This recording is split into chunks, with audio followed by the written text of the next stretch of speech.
جو مائنورٹیز کو پروٹیکشن تھی، جو ان کے حقوق تھے، آج آپ کو ڈیولپڈ ورلڈ میں نہیں ملتے. تو اس کا مطلب کیا ہے کہ رحمت للعالمین سب انسانوں کے لیے رحمت بن کے آئے تھے، انسانیت کو اکٹھا کرنے آئے تھے، تقسیم نہیں کرنے آئے تھے، نفرتیں نہیں پیدا کرنے آئے تھے.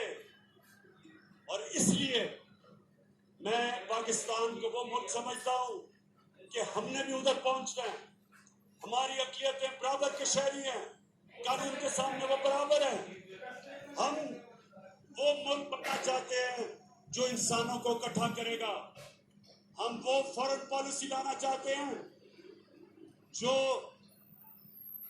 کسی کے ساتھ جنگ میں شریک نہیں ہوگا، لیکن امن میں ہم سب کو اکٹھا کرنے کے لیے تیار ہیں. ہم وہ میرے پاکستانیوں، ہم وہ پاکستان بنانا چاہتے ہیں جدھر ایک کمزور سے کمزور آدمی کو پوری طرح ہمارا انصاف کا نظام انصاف دے. اور پھر خواتین، ہماری یہاں خواتین بیٹھی ہیں، آپ کو پتا ہونا چاہیے کہ عام لوگوں میں پروپیگنڈا ہوتا ہے کہ جی مسلمانوں کے معاشرے میں عورتوں کو حقوق نہیں ملتے. مغرب کے اندر عورتوں کو وراثت کے اندر حصہ 100 سال پہلے ملنا شروع ہوا، اس سے پہلے نہیں ملتا تھا. اسلام کے اندر قرآن اور ہماری نبی صلی اللہ علیہ وسلم کی سنت 1500 سال پہلے تقریباً انہوں نے ہمیں ہماری عورتوں کو حقوق دیے تھے وراثت میں. اور مجھے افسوس کہنا پڑتا ہے کہ تقریباً 70% عورتوں کو پاکستان میں وراثت میں حقوق نہیں ملتے. اس لیے ہم قانون لے کے آئے ہیں. ہم نے اب قانون لے کے آئے ہیں کہ عورتوں کو ریاست ان کی وراثت کے اندر، ان کی انہیریٹنس کے اندر زبردستی ان کو پورا ان کا حق دلوائے گی. غلام، جب نبی صلی اللہ علیہ وسلم نے مدینہ کی ریاست سنبھالی تو غلاموں کے کوئی حقوق نہیں تھے. انہوں نے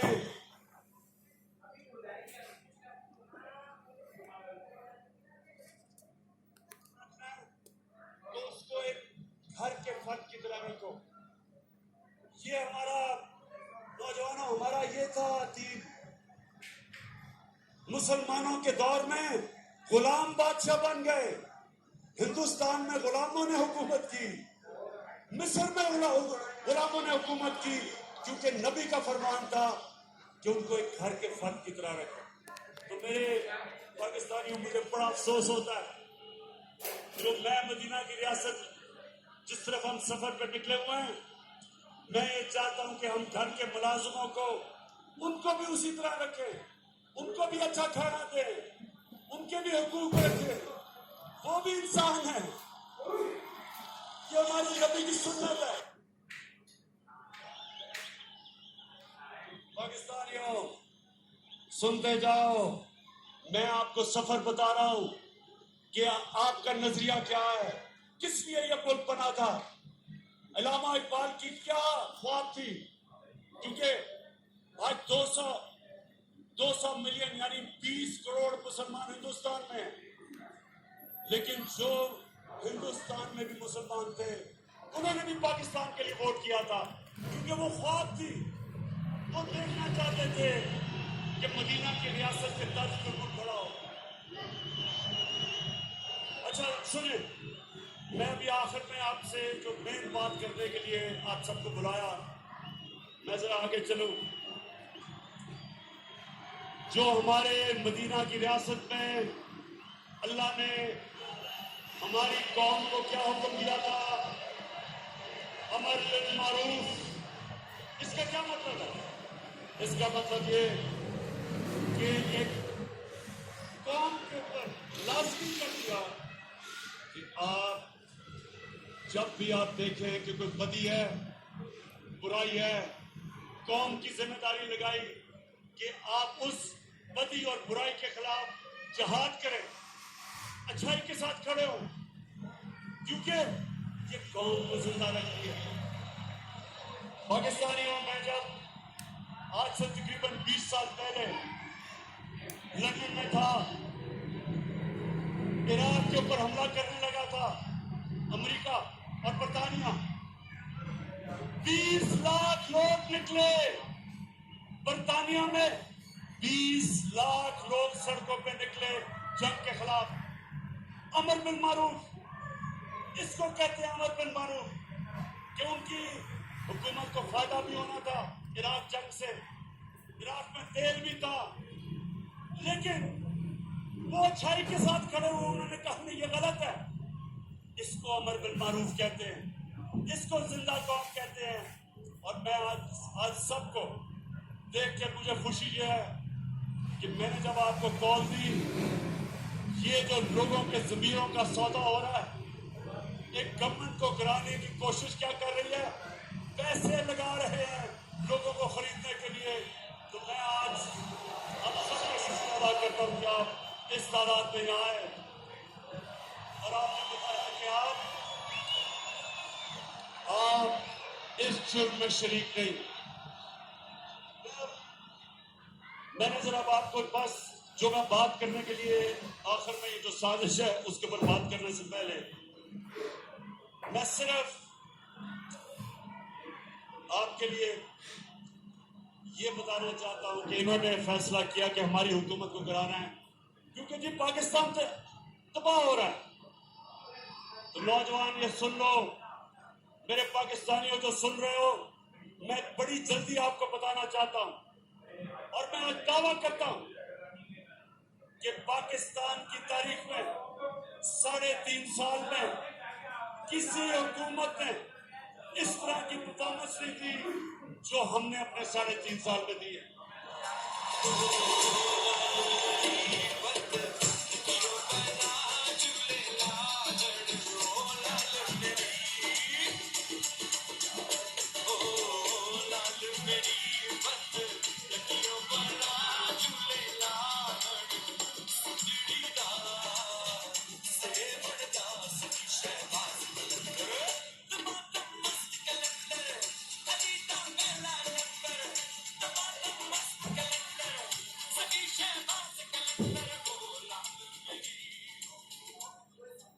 اچھا، اب جو یہاں میرے نوجوان ہیں، آپ نے ڈسپلن کا مظاہرہ کرنا ہے، یہ بڑا ضروری ہے، کیونکہ آپ نے میری بات سنی ہے، اس لیے تنگ نہیں کرنا لوگوں کو، ڈسپلن رہنا۔ ہاتھ کھڑا کر کے بتاؤ۔ جی جی، اچھا جی، اب میں بڑی جلدی آپ کو بتانا چاہتا ہوں کہ ہماری حکومت نے کیا کی۔ ڈیزل کی میں بعد میں بات کروں گا، ابھی خیر کروں۔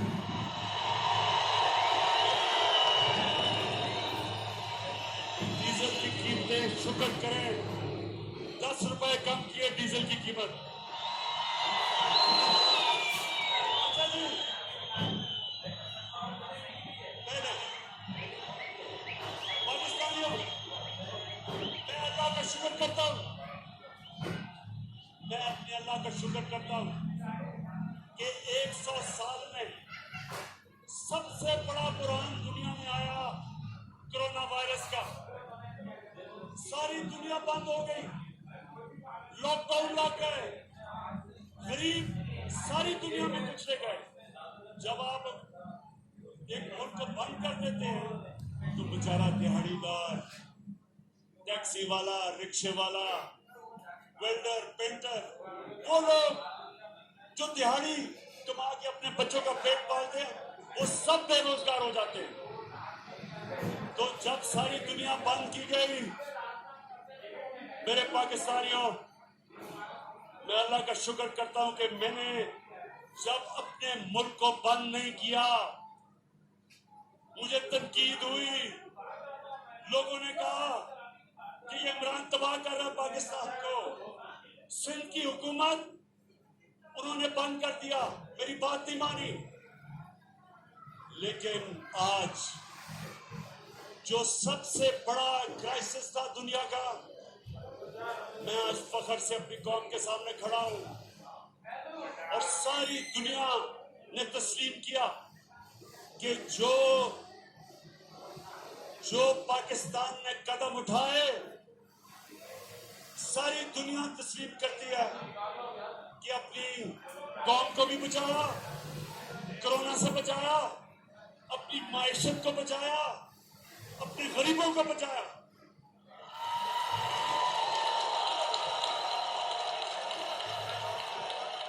ابھی ورلڈ بینک نے ایک رپورٹ دی ہے، اس رپورٹ کے مطابق سارے بر صغیر میں آج جدھر سب سے کم بے روزگاری ہے وہ پاکستان ہے، کیونکہ جو اس وقت ہم نے قدم اٹھائے، اور یہ جو تھری اسٹوڈنٹس والی اپوزیشن ہے جس میں چیری بلاسم بھی ایک ہے، ڈیزل دوسرا ہے، تیسری بیماری ہے اور چوتھا بگوڑا ہے،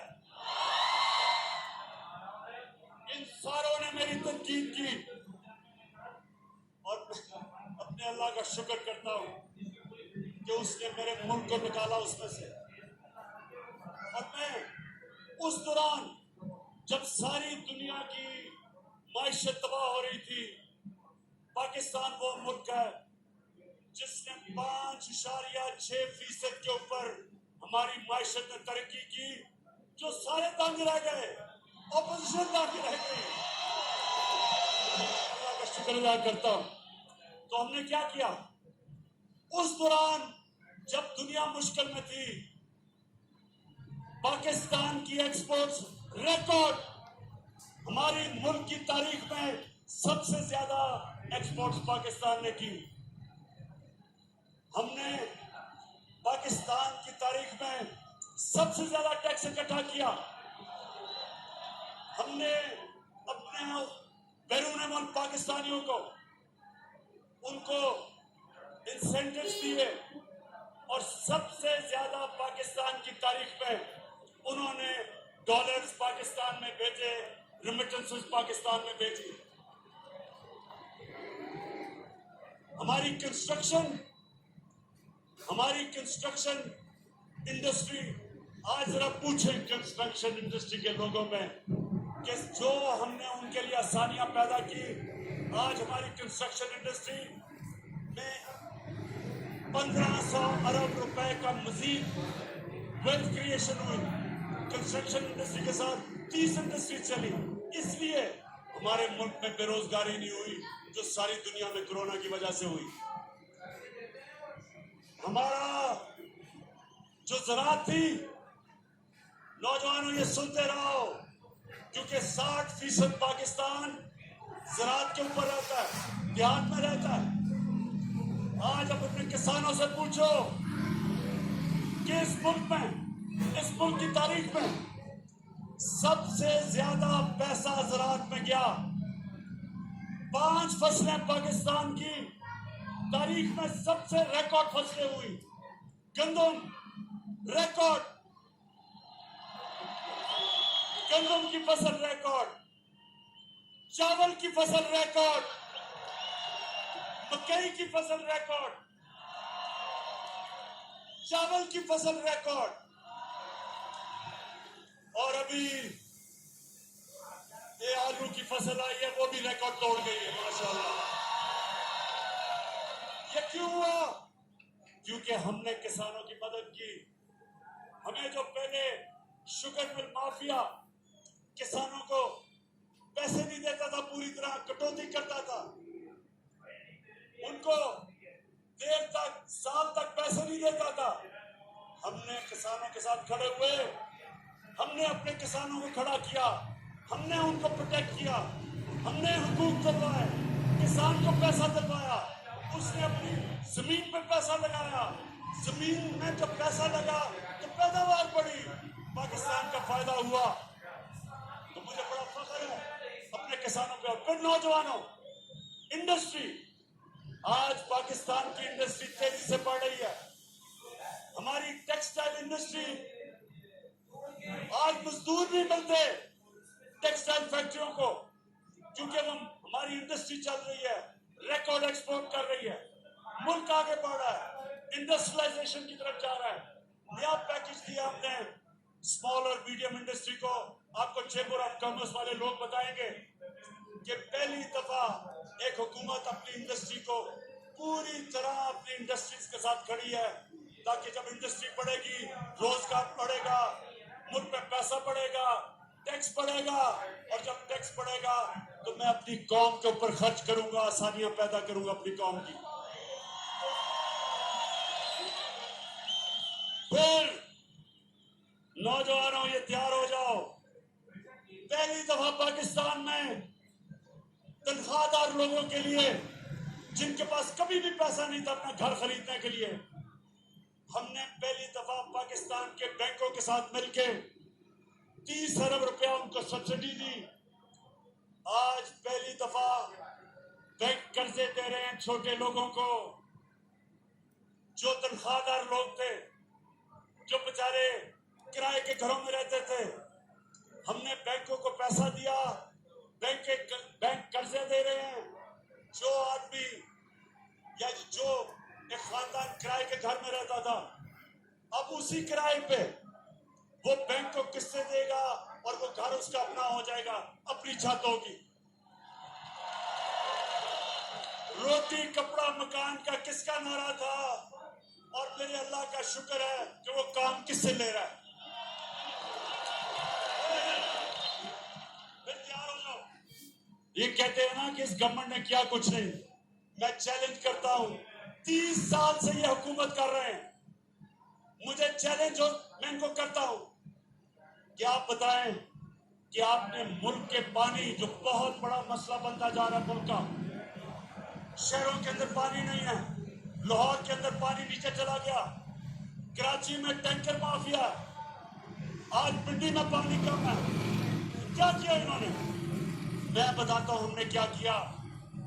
پہلی دفعہ 50 سال کے بعد پاکستان میں بڑی ڈیمز بن رہی ہیں۔ 50 سال کے بعد میرے پاکستانیوں ہم نے ڈیمز بنائی ہیں، اور انشاءاللہ پشاور کے لوگوں کو تو بھی میں خوشخبری دیتا ہوں کہ 2025 میں ممان ڈیم بنے گی، اور ممان ڈیم سے سارے پشاور کو پانی بھی ملے گا۔ بڑا علاقہ زراعت کے لیے، کسانوں کے لیے زراعت میں فصلیں اگانے کے لیے آ جائے گا، اور بجلی بھی بنے گی، اور سب سے سستی بجلی بنے گی۔ اس کے بعد بڑی ڈیم داسو ڈیم بنے گی 2027 میں، اور نوجوانوں خوشخبری یہ ہے کہ 2028 میں جو پاکستان میں دنیا کے اندر بڑی ڈیم سمجھی جاتی ہے، وہ بادشاہ ڈیم بنے گی 2028 میں، ٹائم پہ چل رہی ہے۔ اس سے کیا ہوگا؟ اس سے میرے پاکستانیوں ہمارے پاس دگنا پانی ہو جائے گا ریزروز میں، ہمارے پانی جو ہماری ڈیموں میں دگنا ہوگا، اس کا مطلب کاشت کے لیے ہمارے پاس پانی دگنا ہو جائے گا، اس کا مطلب شہروں میں ہم پانی دے سکیں گے۔ یہ جو پانی کے مسئلے آ رہے ہیں آگے، اس سے انشاءاللہ پاکستان کی دولت میں اضافہ ہوگا۔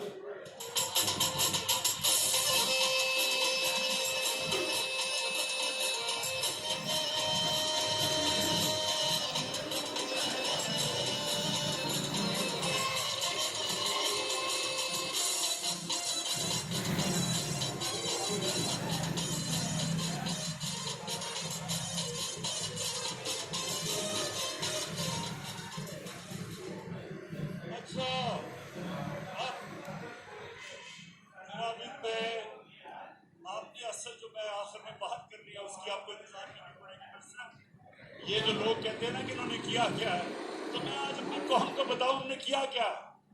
میں اپنے میڈیا کے لوگوں کو کہنا چاہتا ہوں کہ جب آپ شام کو اپنے ٹی وی شوز کرتے ہیں، میں اینکرز کو کہتا ہوں خدا کے واسطے کوئی معیشت کے ماہروں کو بلا لے اور ان کو بیٹھ کے کم از کم موازنہ کرے کہ پہلے ملک سے کیا ہوتا تھا اور ہم نے 3.5 سال میں ملک کے لیے کیا کیا. اب اگر مریم بی بی جس نے زندگی میں 1 گھنٹے کا کام نہیں کیا اور کام پہ ٹانگنے والے جس کو ابھی 14 سال میں اردو ہی نہیں بولنی آئی،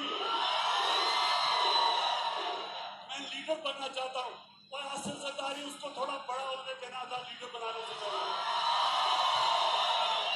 کہتا ہے اچھا وہ کہتا ہے کہ مجھے اگر تم نے یہ کچھ ہر روز دھمکیاں دیتا ہے، اگر نیب نے مجھے بلایا تو میں یہ کر دوں گا، پھر بلاول کیا کرو گے؟ میں رو پڑوں گا. اچھا جی اب سنیں، پہلی دفعہ اسلام آباد کے بعد پاکستان میں ایک نیا شہر بن رہا ہے راوی سٹی. اسلام آباد کے بعد پہلی دفعہ شہر بن رہے. کیوں بنا رہے ہیں ہم شہر؟ ہم اس لیے بنا رہے ہیں لاہور کو بچانے کے لیے، راوی کو بچانے کے لیے. راوی ایک گندا نالا بن چکا ہے. یہ جو شہر ہے یہ ماڈرن سٹی بن رہا ہے، یہ اوپر جائے گا. اس کے اوپر 2 کروڑ درخت لگائیں گے تاکہ پولوشن کا مقابلہ کرے وہ شہر. واٹر ٹریٹمنٹ پلانٹس بنیں گے تاکہ بجائے سارا سیوریج کا پانی راوی میں جائے اور وہ نیچے سندھ تک جائے، ہم ٹریٹ کر کے صاف پانی دریا میں کریں، دریا کو ریوائو کریں، اوپر گراج بنائیں تاکہ لاہور کی واٹر ٹیبل اوپر آئے. اور پھر سے میں نے کہا جب 2 کروڑ درخت لگیں گے تو آب و ہوا صاف ہوگی، پولوشن کم ہوگی. یہ پہلی دفعہ اسلام آباد کے بعد دوسرا شہر بن رہا ہے، میگا پروجیکٹ ہے. پھر ہم نے لاہور کا والٹن ایئرپورٹ تھا اس کو چینج کر کے سینٹرل بزنس ڈسٹرکٹ بنایا. یہ آپ دیکھیں گے کہ دبئی کی طرح لوگ تو دبئی جاتے ہیں نا، اب وہ لاہور کے سینٹرل بزنس ڈسٹرکٹ میں جایا کریں گے. ایک ماڈرن پورا ایک شہر کے اندر ایک ماڈرن ڈسٹرکٹ بنے گی. اور پھر شیخ صاحب، شیخ رشید صاحب آپ کے لیے خوشخبری، نالا لئی پروجیکٹ بن رہا ہے کو تبدیل کرنے کے لیے، اس کو ایک ماڈرن شہر بنانے کے لیے. نالا لئی جو ہے اس کا بھی ٹریٹمنٹ پلان بنیں گے، صاف پانی کریں گے. اس کے ساتھ ایک ہائی رائزز بنے گی، ایک ماڈرن، بجائے کہ شہر پھیلتے جائیں، زرعی زمین ختم ہوتی جائے. شہروں کو اب ہم روکیں گے.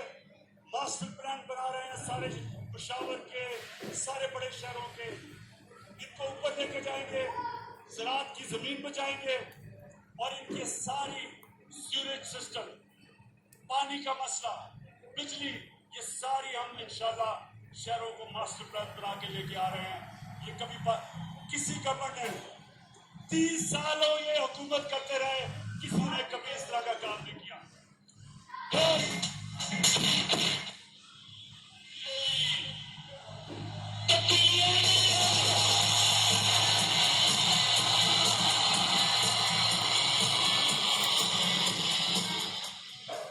ماشاءاللہ ماشاءاللہ، جنون آپ کا میں مان گیا ہوں.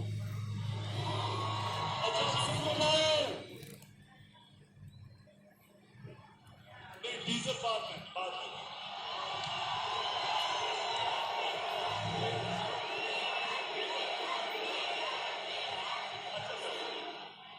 سنیں، میرے پاکستانی سنیں، میں آپ کو بتانا چاہتا ہوں کہ کرپٹ حکومتوں میں ملک کو نقصان کیا ہوتا ہے، اور جب ایک ایماندار لوگ حکومت کرنے آتے ہیں تو ملک کو فائدہ کیا ہوتا ہے. اب سنیں ذرا، خاموشی سے سنیں، ڈیزل کی بعد میں بات کریں گے.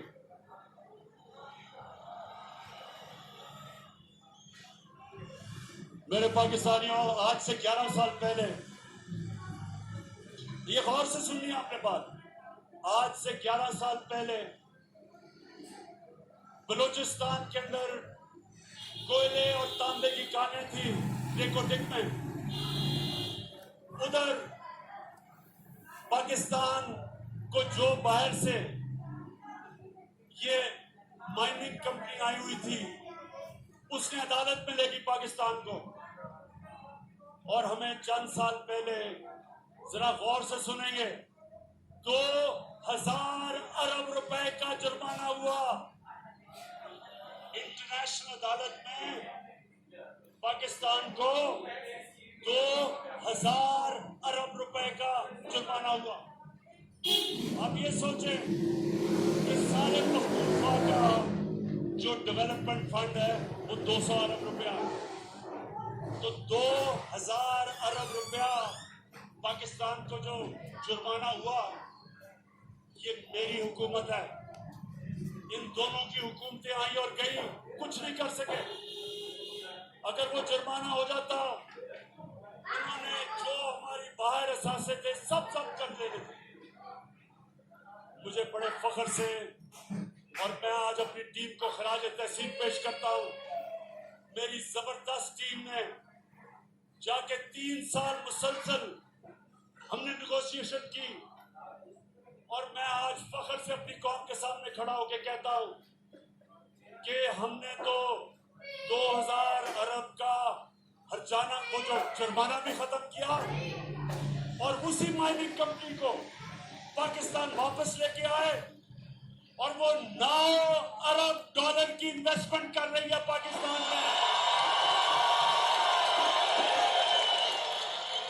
پاکستان کی تاریخ کی، میرے پاکستانی، سب سے بڑی بیرون ملک کی انویسٹمنٹ 9 ارب ڈالر کی ہو رہی ہے پاکستان میں. سب سے پہلے تو میں بلوچستان کے لوگوں، آج میں آپ کے لیے اتنا خوش ہوں کیونکہ اس کا زیادہ پیسہ آپ کے پاس جائے گا. بلوچستان پیچھے رہ گیا. میری پوری کوشش ہے کہ بلوچستان کے لوگوں کو ہم اٹھائیں.